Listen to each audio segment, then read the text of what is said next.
fractured. Search the hospital! Nobody needs to get hurt. I mean, he's a head case. Put down all your guns! What have you done to my family? Where'd you take my family?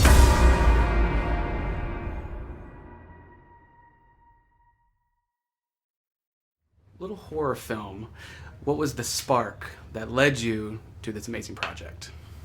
The script. I mean, I read Alan's script and was really fascinated by the character in it, the journey that this guy takes, and I appreciated the kind of emotional component of it. You know, it's I agree, it's a sort of a horror movie, but it's also really a kind of emotional drama. I liked the combination of the kind of going down the rabbit hole vibe in the story, but also combining that with this guy's desperate need to kind of find and reunite and save his family.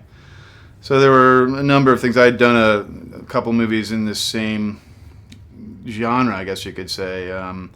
Movies that are, disturbing psychological thrillers set at hospitals. It seems to be a little bit of a theme for me. Session 9 was so good. An early movie of mine that was also set at an abandoned hospital, that one, but also about a character who has sort of buried trauma from his past, only to have it kind of rear up by the end of the story and come back to haunt him.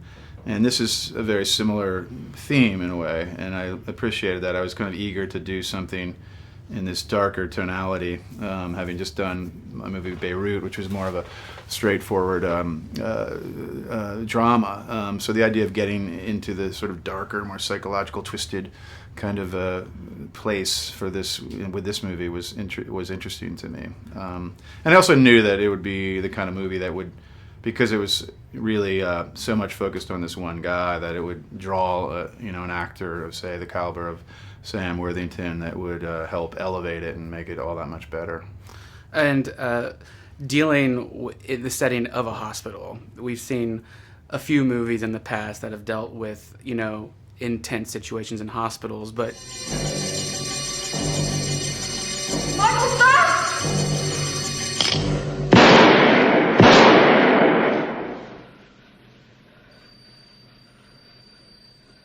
You took it to a new level, and I think, and I'll tell you why that I like how so unique it was, is that it seems so very realistic that anybody could have these types of conversations and it be so horrific and not have like the zombies waking out of the morgue. But this is, I think, scarier. And so I was wondering what your process was like going through that. Well, the writer, Alan, wrote it, was inspired to write the screenplay based on an experience he had, I guess a somewhat awful experience at a hospital when his own daughter had hurt herself, and he took her there and went through the kind of rabbit hole of the medical bureaucracy and kind of had a horrific experience. I think that inspired him to write this story, and the fact that it could happen to anybody. I mean, that's sort of the other thing that was interesting about it from my perspective, is that this guy's sort of like an everyman. He's just a regular guy who's trying to keep his marriage together and be a good father and be a hero to his daughter. And there's something very poignant about that, when you learn, at least when you learn the truth of what's really happened by the end of the film. So that part of it was really the hook to me, that it had an emotional component to it, as well as all the scares and the sense of looming dread. But hospitals are just I don't know, they're just they're creepy. They can be, they can be depicted as places where one goes to be saved, as much as places where you can go and to your doom. You know what I mean? Right. So that's why they're kind of odd places. Every day there's life or death situations happening in the rooms of the hospital, and so the whole place is imbued with this kind of sense of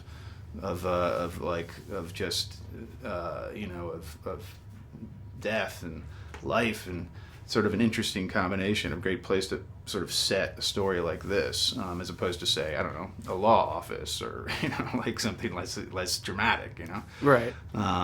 So I've found myself drawn to stories, for some reason, set in hospitals for a few films. This just happens to be the latest. You always come back to it. Yeah. I don't know. So, working with Sam Worthington, putting him through the ringer emotionally through the movie, can you talk a little bit about that? And yeah, Sam's a great, is a very, he's an actor who really focuses on the role and really does his homework and really, dives deep into the character, and he did with this character as well. But it's a tricky role to play because throughout the story, we begin to doubt.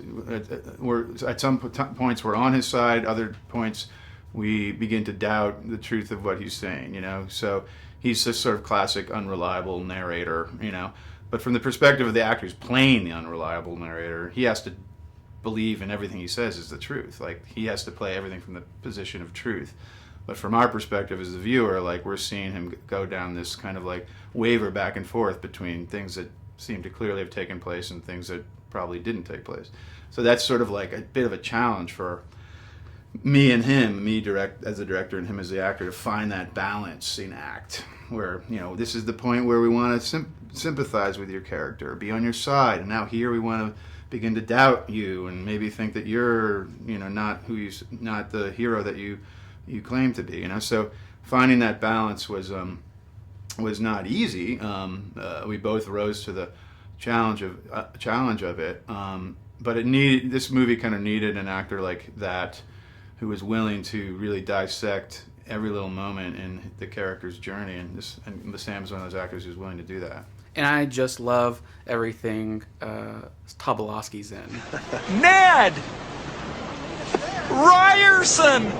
And I just love that you brought him in on the set. Was that just, we got to get him? Yeah, well, he just, we needed to deflect some of the... In the movie, you begin to suspect that the staff at the hospital itself, right, and the staff members who work there are maybe behind some kind of like, kind of nefarious conspiracy, right? Like something's going on there. It's not right. The place is a little crooked.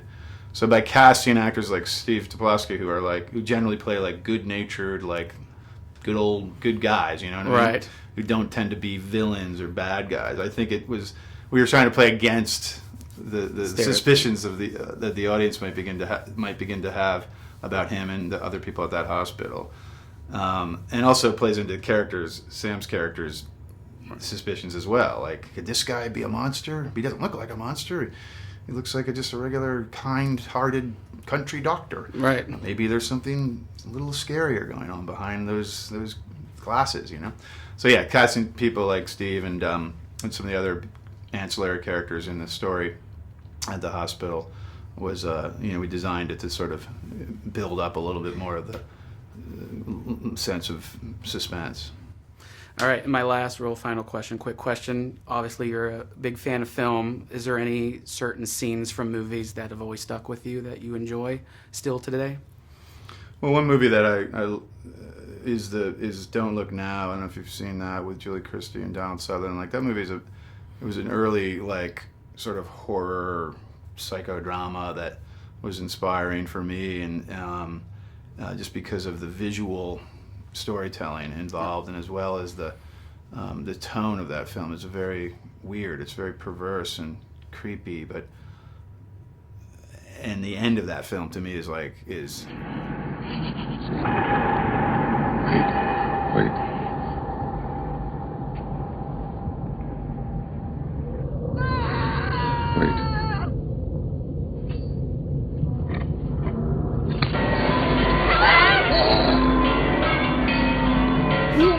Watching it, just like it's like that thing where the chills go down your back. We were trying to go for something like that in this film a little bit, like an ending, like a rug pull moment where like you realize everything you've been thinking, suspecting, is nothing what you thought, and Don't Look Now, there's the ending of that film is similar. It's also an ending where a character, in that case Donald Sutherland, realizes something about himself, but it's too late. In his dying moments, he realizes he has this awful epiphany about who he is and what his gifts are. So I don't know that last. I would say the final sequence in Don't Look Now has always been a cinematic touchstone for me, and it was similarly in Session 9 too. That same idea. So yeah, that was one.